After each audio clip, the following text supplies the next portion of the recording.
The night the rain wouldn't stop, Daniel thought he'd finally reached his breaking point. The tiny house he rented at the edge of town had a leaky roof. The kitchen window rattled with every gust of wind, and the bills on the table were so overdue that even the ink on them looked tired. He sat on the floor, back against the couch, staring at the flickering candlelight because the power had gone out again. In the small bedroom down the hall, his 7-year-old son Liam was sleeping, clutching his only toy, a threadbare teddy bear Daniel had sewn together 3 times already. The world felt cold, silent, and merciless. And then, a knock. A faint, desperate knock that barely rose above the roar of the storm outside. If you believe in kindness, second chances, and the power of doing good even when you have little, please like, comment, share, and subscribe to our channel. This story will touch your heart in ways you won't forget. Daniel hesitated. No one ever came here, not this late, not in weather like this. Pulling on his worn jacket, he opened the door to find a girl, no older than 16, standing on his porch, drenched from head to toe. Her long hair was plastered to her face, her lips trembling, and her clothes clung to her like she'd been walking in the rain for hours. She looked terrified and exhausted. I'm sorry, she said weakly. I got lost. My phone died and my car broke down the road. Her voice cracked, more from fear than from the cold. Daniel's first instinct was to hesitate. He didn't have much, and every extra mouth to feed meant less for his son. But one look at her shivering frame silenced his hesitation. Come in, he said softly. You'll catch your death out there. The girl stepped inside, dripping water onto the old linoleum floor. Daniel grabbed a towel from the bathroom and offered it to her. You can dry off by the heater, he said, though he knew the small space heater barely worked. He gave her an old sweatshirt, one that hung loose on her small frame, and poured her a cup of instant soup, the kind that came cheap but filled an empty stomach. As she sipped the soup, her hands still trembling, Daniel couldn't help but notice the fear in her eyes. She avoided eye contact, and when he asked gently what had happened, she only muttered that she'd had an argument with her dad and ran off. She didn't say much else. That night, Daniel let her sleep on the couch while he sat awake, making sure she was safe, and that she didn't vanish as suddenly as she appeared. He wasn't sure what story lay behind her silence, but something about her vulnerability reminded him of his late wife, and how everything had fallen apart after she died. He knew what it felt like to have nowhere to go.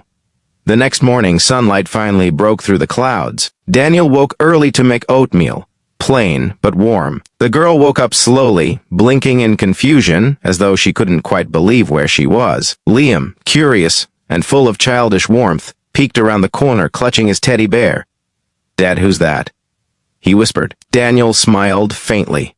Someone who needed help, buddy. The girl smiled back shyly. I'm Emma, she said softly. Thanks for letting me stay. For a few moments, it felt almost normal. The 3 of them sitting at the table, steam rising from their bowls, the sound of spoons clinking gently. But when Emma looked around the tiny home, the cracked walls, the worn-out furniture, the stack of bills Daniel tried to hide, her expression changed. Not with judgment, but with quiet sadness. You really helped me, she said. Even when you didn't have to. Daniel just shrugged. Sometimes the world's not kind, he said. So when we can be, we should. As the day went on, Daniel helped Emma call for a tow truck, though it took hours for one to arrive. She insisted she'd pay him back, but Daniel laughed it off. Just promise you'll get home safe, he said. But before she left, Emma hesitated at the door. Can I ask, why do you live like this? You work so hard, but it seems like you're struggling. Daniel smiled sadly. Because life doesn't always give you what you deserve, he said. But I've got my boy, and that's enough for me. She looked at him for a long time, her eyes glistening as if she wanted to say more. But she didn't. She thanked him again, then stepped out into the sunlight, waving goodbye to Liam before leaving in the tow truck. Daniel didn't think much of it after that. Just another soul passing through, another act of kindness that would fade into memory. But 3 days later, everything changed. Daniel was at work, a small auto repair shop, when a black SUV pulled up outside. Out stepped a man in a tailored suit, his face stern, his expression unreadable. Everyone in the shop turned to look. People like that didn't come to places like this. The man walked straight toward Daniel. Are you Daniel Reed? He asked. Daniel wiped his hands on a rag and nodded. Yeah, something wrong. The man's expression softened slightly. You let my daughter stay with you. Emma. She told me everything. Daniel blinked, uncertain. She's your daughter? The man nodded, exhaling deeply. She ran away after a fight. We couldn't find her for hours.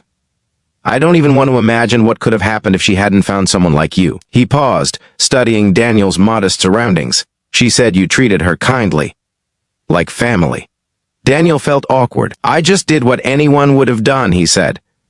But the man shook his head. "Not anyone would have done that. Not in this world." That night, when Daniel got home, Liam ran up to him with a huge grin. "Dad, Dad." There's a fancy car outside. Outside, parked by the curb, was the same black SUV. Emma stepped out, smiling, this time in a neat dress, her hair brushed and shining. She ran to Daniel and hugged him tightly. "I wanted to thank you properly," she said. "And my dad, he wanted to see where we could help." Daniel frowned, unsure. "Help?" Her father stepped forward, holding an envelope. "I don't know how to repay what you did," he said. "But maybe this can ease some of your burdens." Daniel hesitated, staring at the envelope. Inside was a check, more money than he'd seen in years. Enough to pay off his debts, fix his house, maybe even start a better life. But pride burned in his chest. "I can't take this," he said quietly. "I didn't help her for money." The man smiled faintly. "I know. That's why you deserve it." He placed the envelope on the porch railing and left, leaving Daniel speechless. Emma waved one last time before they drove off. And for a long moment, Daniel just stood there, the sound of the wind in the trees. He didn't touch the envelope for days. He didn't want to believe that kindness should have a price. But as the week went on, the bills piled higher, and Liam's shoes wore thinner. He finally opened it. It wasn't just a check. It was a letter, too. "Mr. Reed, you reminded me, and my daughter, that goodness still exists without expectation. You taught her more, in one night, than I did in years. Please don't see this as payment, but as a chance for you to live with the dignity you've already earned. Matthew Cole." Daniel didn't cry easily, but that night, he did. Quietly, as Liam slept beside him, he looked around their small home and whispered, "Maybe kindness really does come back around." Weeks later, Daniel's life began to change. He used part of the money to repair the roof, fix the wiring, and buy Liam new clothes. He didn't splurge.